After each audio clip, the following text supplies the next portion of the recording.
Good evening. We'll now convene the meeting of the City of Evanston Administration and Public Works Committee. It's 5:04. I'm Councilmember Claire Kelly, the First Ward. chairing Recording this in committee. progress.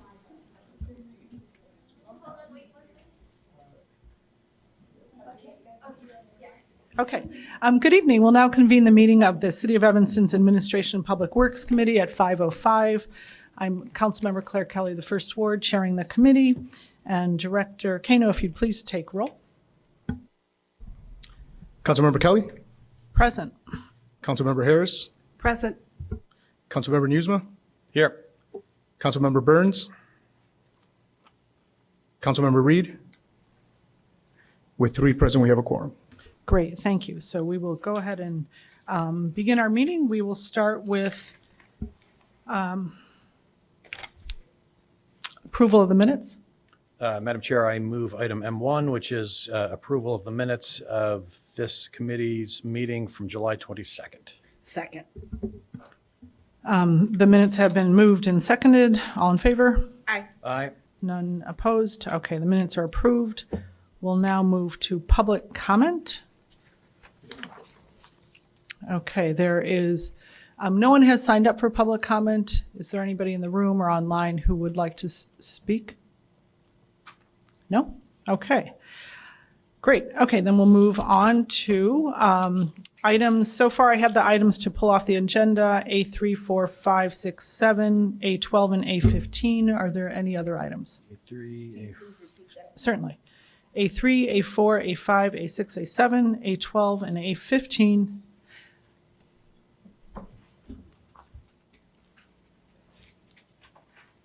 Hello, Councilmember Burns. Do you want any other items pulled off the agenda? Can you repeat one more time? And for the record, Councilmember Burns has arrived. Items that will be pulled off are A3, A4, A5, A6, A7, A12, and A15. Okay. No, I'm good. All right, so Madam Chair, I will move the consent agenda minus items A3, A4, A5, A6, A7, A12, and A15. Second.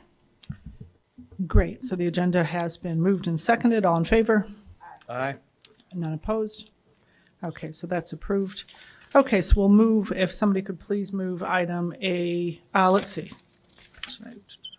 Madam Chair, I'll move item A3, which is the approval of a contract with Ampol Group International for renovations at Bent Park Fieldhouse, bid 2420, in the amount of $624,980. Second. Great, that's been moved and seconded. It's now open for discussion. I pulled it off. Just a quick question regarding, again, I'm always going to emphasize trying to keep as much of our work in-house as possible. This seems like a relatively small job. I just wondered if you could let us know, like, could our own staff perform this work on the Bent Park? Hold on one second, it's not on.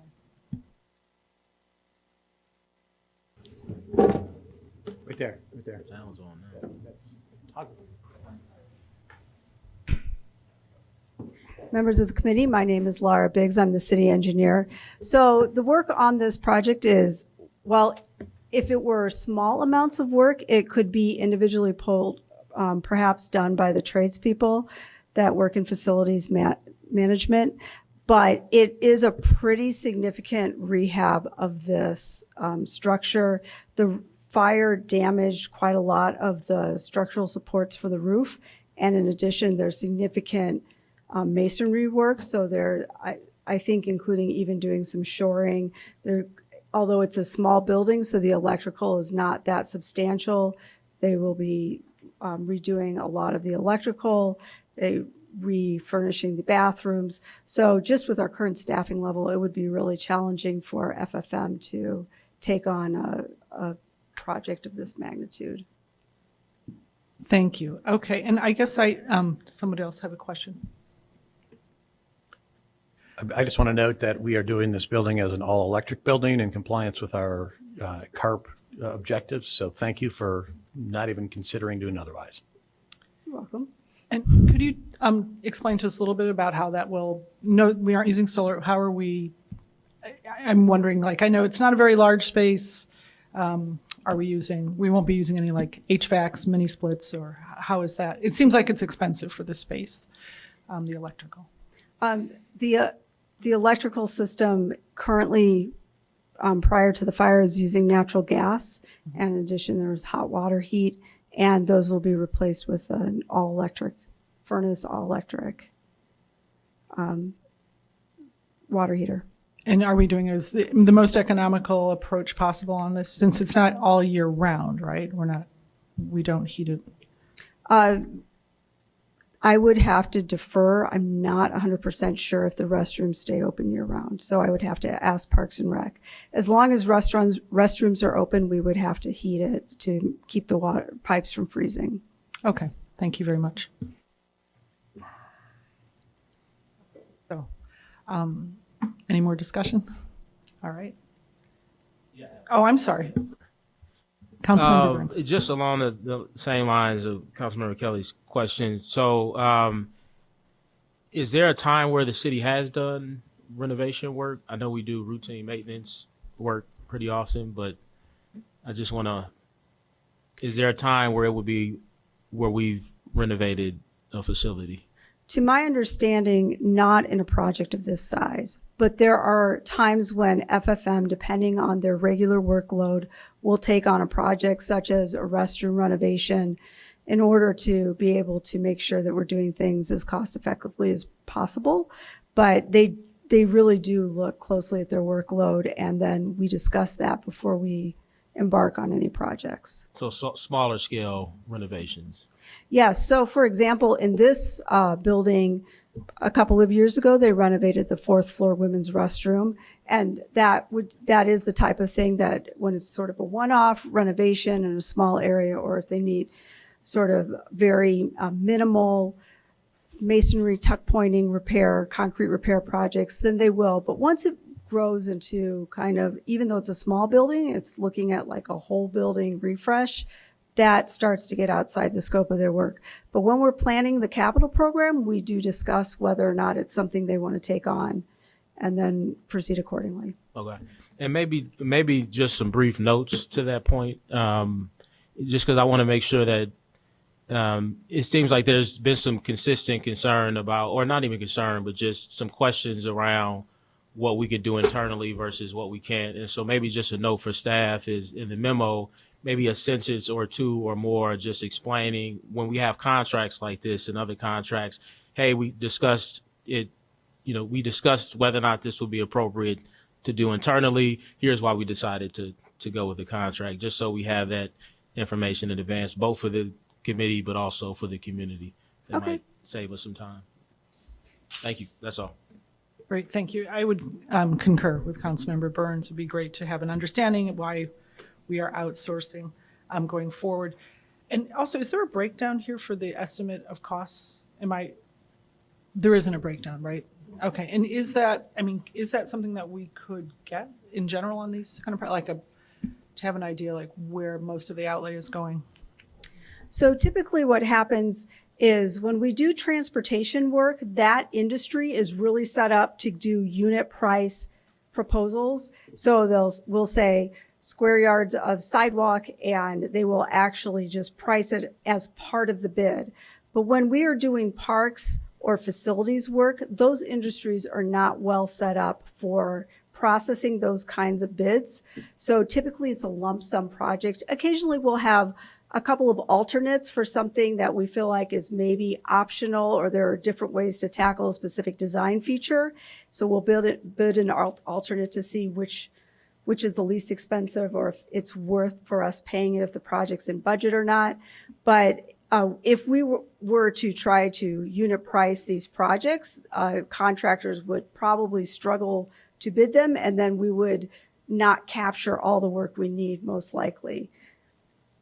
Thank you. I just wondered if it's possible when we bid out or when we estimate costs for projects that we're proposing, we can get preliminarily reach out to, and have an idea of what this cost projections for, like what the electrical will be, what the roof will be, so that we can also prioritize in case it feels really high. We can say, well, this and this definitely, but if we have a sense as to the cost, the general costs, broken down. But I know we have seen that in some cases. Like I think we asked for it with the Central Park, Independence Park. We had sort of a breakdown on the costs. I would like to see that if that's possible, going forward, an idea of the cost in case we do feel like something is really high. We can say, well, this is something that we cannot do without, and this we can, but if it's possible. Okay. We'll look into it and see what makes sense. Okay, thank you so much. Okay.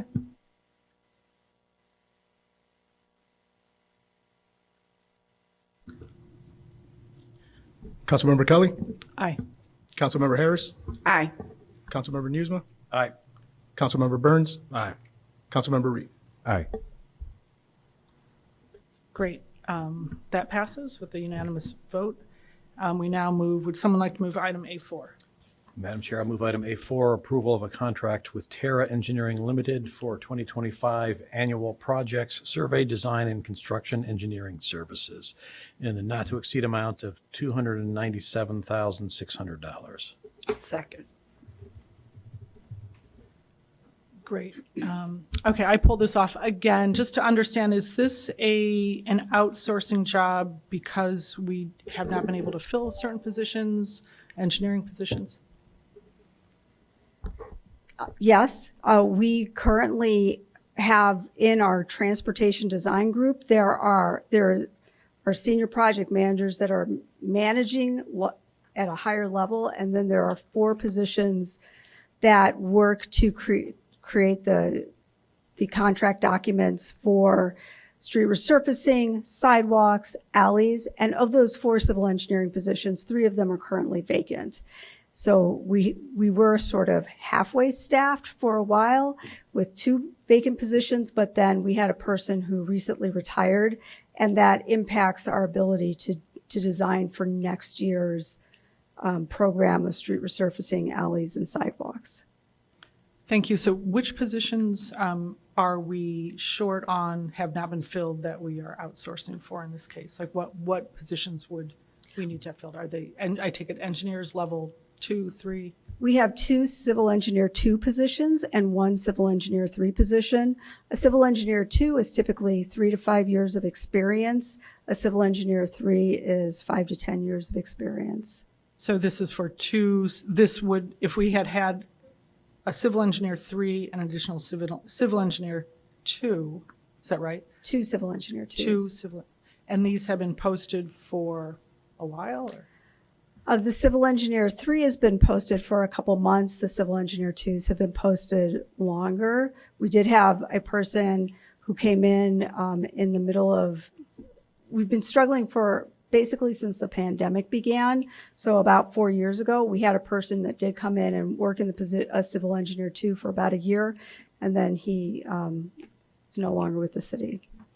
So on and off, but yeah. Okay, thank you. Councilmember Newsma?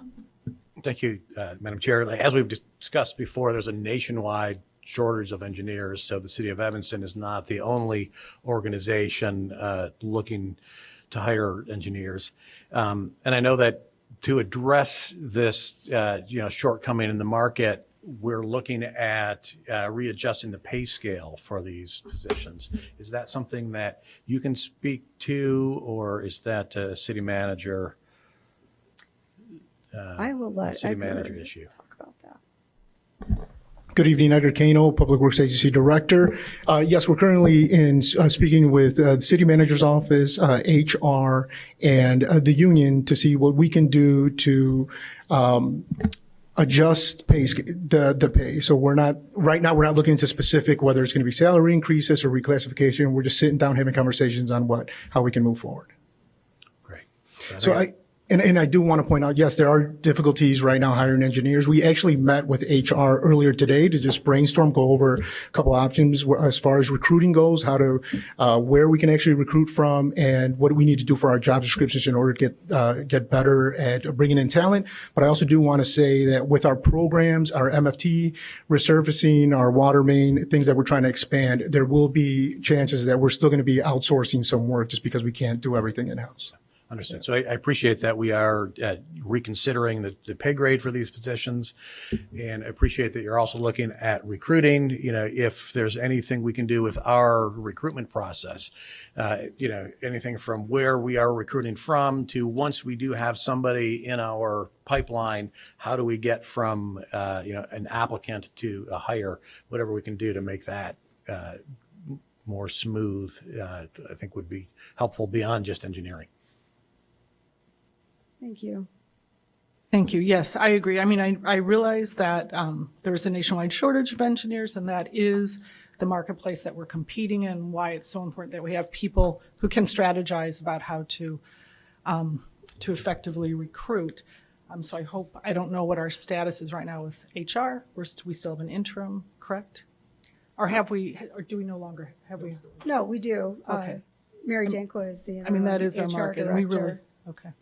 And for example, one strategy we're looking at is we are going to post for entry-level civil engineers, which is not typically what we would hire, to see if we can bring somebody in at 0 level, and then as they gain, or in that 0 to 3 year range, as they gain experience, when they hit 3 years, they're doing satisfactorily, they can convert into a civil engineer 2 position. But just trying to see how we can get people in. Typically, once people start working here, they do stay for a long time. The difficulty seems to be getting people to apply, making job offers, getting them to accept. And there's a variety of reasons why that doesn't always work out. Okay, thank you. Any more questions, comments? Okay. We'll do a voice vote. All in favor? Aye. Aye. None opposed? Okay, that passes. Would somebody like to move item A5? I'll move item A5, approval of the contract with SB Friedman Development Advisors for the amount not to exceed $12,428.75. Second. Okay, that's been moved and seconded. Discussion on item A5. Okay, I had just a question about that. So there's 2.9 million in the West End TIF, right? Okay, and how much is owed to the West End TIF? Do you know? Does that include what's owed, or is that's been borrowed? Good evening, Madam Chair. I'm Paul Zalmazak. I serve as the Economic Development Committee as the Economic Development Manager.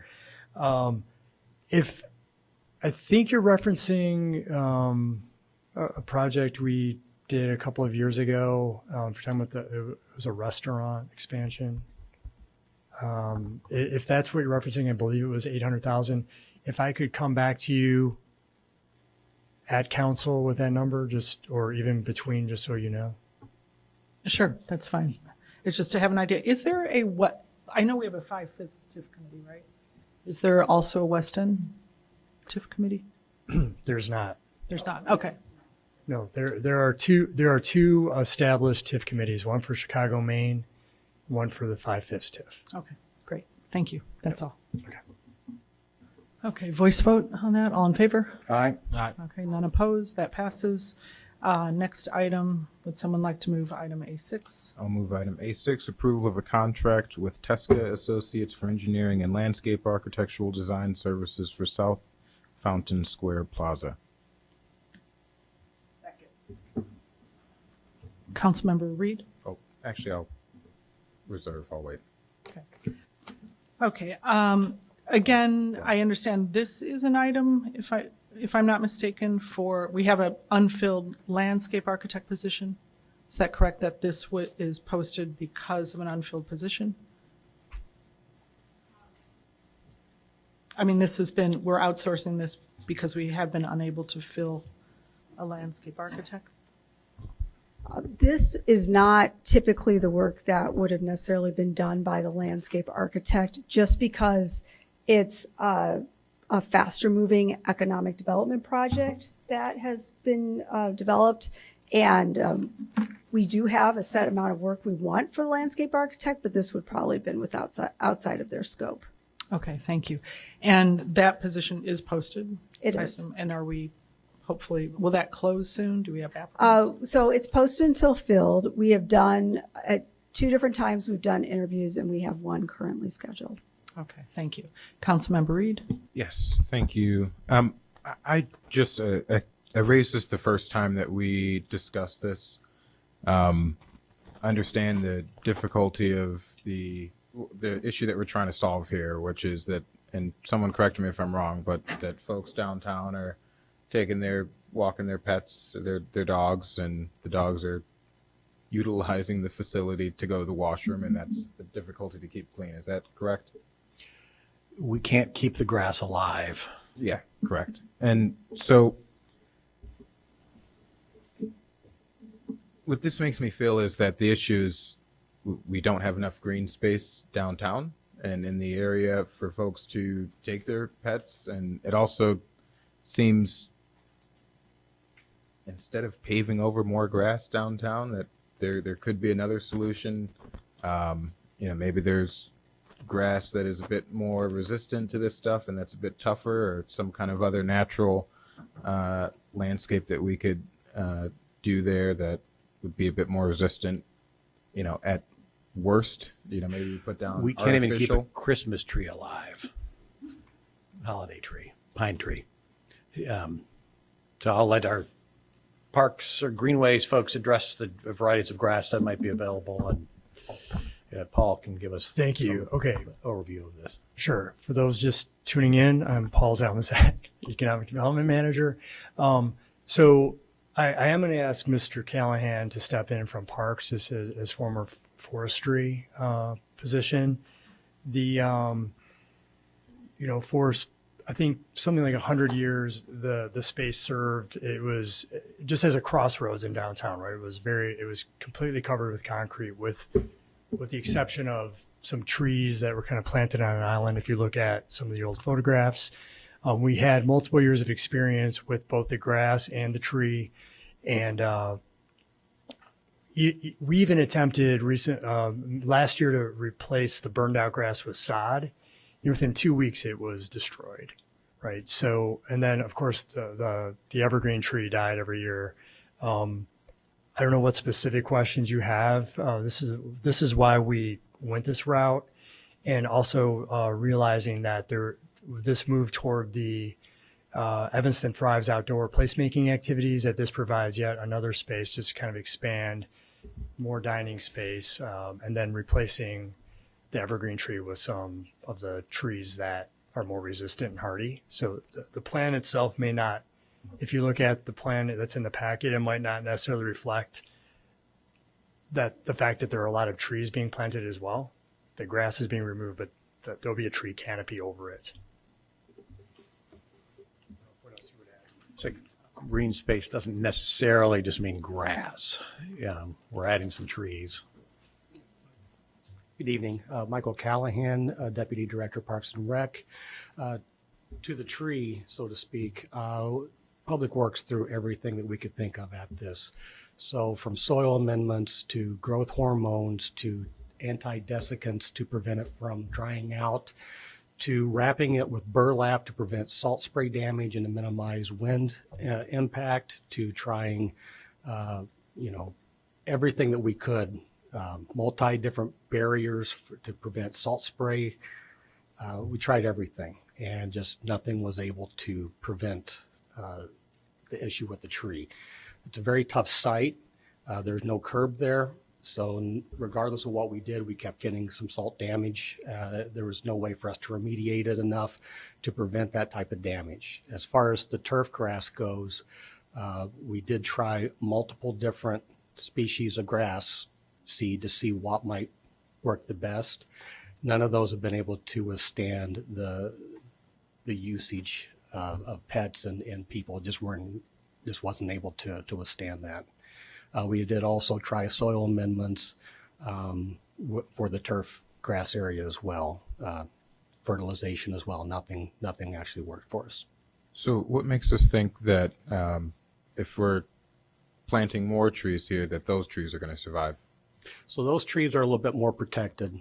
They're also a different species. So an evergreen tree is very susceptible to salt damage, salt spray, and then desiccation from wind. And anyone that goes downtown in the middle of winter, you can relate to just how windy that area is. It's a very severe wind tunnel.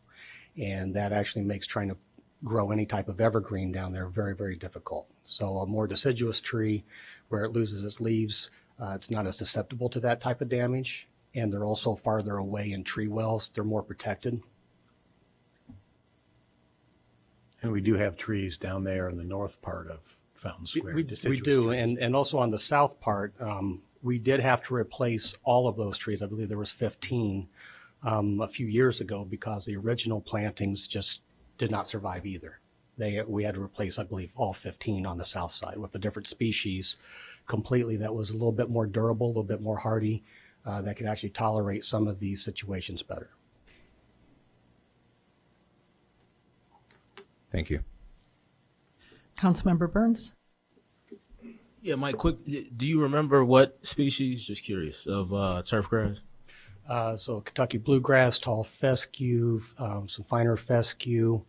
Those are the ones that come to mind off the top of my head. Thank you. What was the other question? We're not going to be able to we're going to have to rename Fountain Square something else if we don't bring the fountain back. And so I want to use this as an opportunity to just check in on that because I actually don't know where we are. Councilor Ruggie, maybe you can help. I felt like we approved a settlement already, right? Yes, good evening, Councilmember Burns, Committeewoman Kelly, members of the committee, Alex Ruggie, Corporation Counsel. I do believe we are scheduled for the first meeting in September to begin discussions on the update of Fountain Square. So the litigation has been settled and resolved, and now we move on to next steps, and that will be brought to the first meeting in September. Thank you. That's all, Chair. Thank you. Great. Okay, thank you. Yes, we look forward to that discussion about moving forward with Fountain Square. I also did request several ago for sort of a post-mortem on the Fountain Square issues for the public. So hopefully we can have that at the next one. Thank you. Okay, voice vote, all in favor? Aye. None opposed? Okay, No. that passed. I'm sorry. 2, Any opposed? 4 to 1. Oh, 4-1, I apologize. So Councilmember Reed? Well, no, when it's a voice vote, we don't. Just, the ayes have it. Moving on to the next item, would somebody like to move item A7? I'll move item A7, approval for the emergency single source replacement of the domestic water booster system at Fire Station 5. It's been moved and seconded. Discussion? Okay, once again, I pulled it off just so I can have an understanding and the public can as well about our own in-house plumbers and if our plumbers and facilities would able to do this. I think it's a domestic water booster system and how that works. Thank you. Good evening, Chair and members of the committee. Sean Cholik, Facilities and Fleet Management. So yes, our plumbers do have capabilities to do a lot of things in-house. This is a very specialized piece of equipment, which, is why we went to this particular vendor. They'll be able to focus on that while we focus on other tasks that are not as complex and won't absorb as much of our time. Trying to block out a certain amount of time for them to focus on this is sometimes difficult. So, our approach is to use a vendor to do this, to have it done right and to make sure that we're able to put the right amount of time into it that needs to be set aside. Thank you. So the expertise is here, is what I'm hearing, Yes. but it's in terms of enough staffing and time to carry it out. Yeah, some of it's we do have expertise.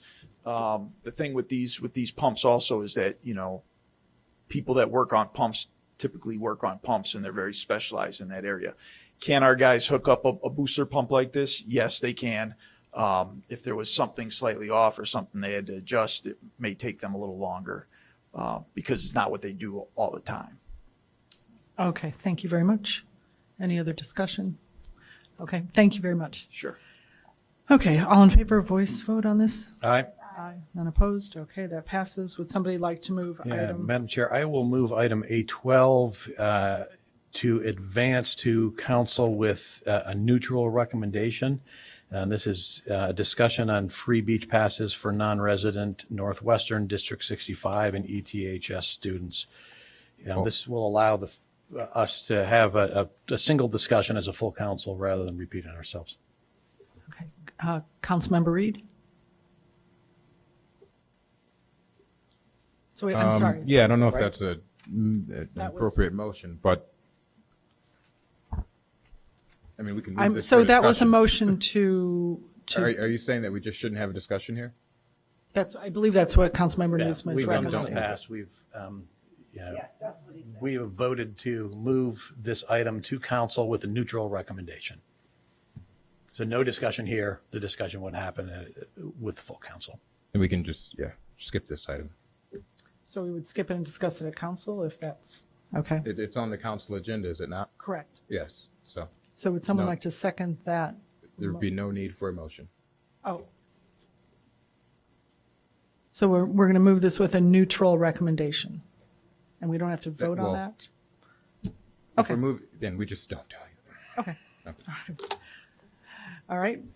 Would somebody like to move item A15? I'll move item A15, Resolution 49R24, authorizing the city manager to submit a grant application for state funding through the Open Space Land Acquisition and Development Grant Program. It's been moved and seconded. Councilmember Newsome? Thank you, Madam Chair. I have a question for somebody from Parks and Rec regarding how James Park was selected for this grant, and are there any other parks where this grant may have been used, and what were the factors involved in choosing James Park? I can go ahead and answer that. They can supplement my answer if they would like, but the OSLAD grant is pretty competitive. It's challenging to get these grants because there's not a lot of park funding that happens from the state and federal level. This is one of the only grants. And typically what they are looking for in a successful project is one that serves a very specific low income or target market group or vulnerable population in a CDBG area, or a park that is really serving the entire community, and that community includes people that are low income or vulnerable populations.